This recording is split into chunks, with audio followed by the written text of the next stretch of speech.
Powhatan County School Board votes to approve changes to school policy after allegations of racism in the district. I'm live in Powhatan County where the school board meeting wrapped up just after 9 o'clock. There was an almost packed room here in the Powhatan County School Board office where attendees awaited the decision of board members on the vote to revise the Students' Rights and Responsibilities policy. Now, we first reported about these concerns of alleged racism back in March when the local NAACP chapter demanded the school system take action following an incident at the high school. And now, 3 months later, a decision has been made.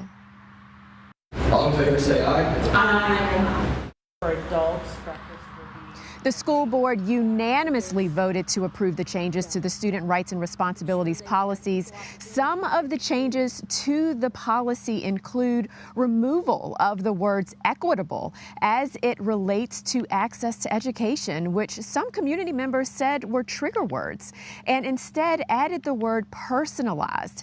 It now reads, a safe school environment, quote, provides the resources, services, and supports to every school community to ensure access to education and to achieve personalized outcomes in education for all students. Another change, the definitions for hate speech were actually deleted. Board members saying definitions or examples may, quote, put the board in a box and thus make it harder to discipline, and definitions for assault and battery were added to the policy as well. I just want to make sure that the public knows that this board is, for myself personally, and I'm going to speak, in regards to the board, that this is very serious and we take this very serious, that any ugly words, will be addressed as far as discipline is concerned.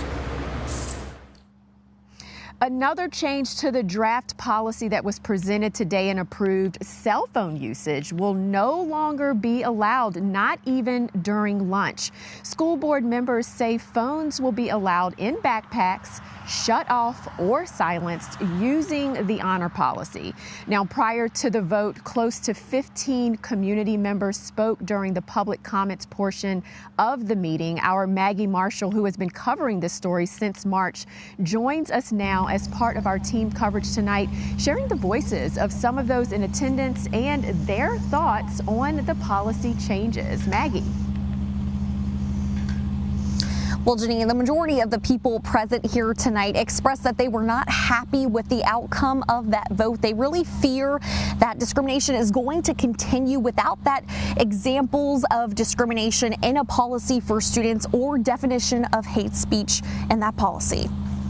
You need to go back to the drawing board and look at it all over again. That's what a group of Powhatan parents and community members wanted school board members to do Tuesday night before the board voted on changes to next school year's Students' Rights and Responsibilities policy.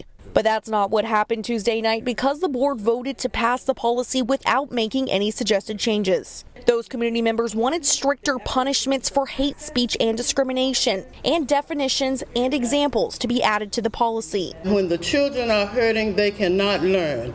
So if you make a choice to not define it for students, how are they supposed to govern themselves by it? The plea from parents and community members comes after the school board's proposed changes to the policy to remove a definition of hate speech, even though the school district gave a suggestion for one, and the NAACP called for it to be added. There has been an outcry for change by dozens in the community in recent months, after a number of students and families came forward sharing alleged incidents of discrimination taking place in the classroom. They claim it's created a culture where that behavior is acceptable, and they feel there is not adequate consequences. Powhatan County Public Schools continue to minimize the voices of the students, parents, and community. After the vote, the NAACP issued a statement saying, quote, the school board is making policy based on political trigger words instead of best practices for children in regard to law. Other parents expressed concerns for the culture of discrimination they feel could remain when school starts in the fall. Without guidelines, definitions, and examples, these problems will continue. Only one person in attendance applauded the board's actions thus far. I have seen nothing but due process at every step of the way in Powhatan. And some community members say this vote isn't going to stop them from continuing to push for change. They say something has to change for things to be different for students in the fall. Live here in Powhatan, I'm Maggie Marshall, CBS 6 News.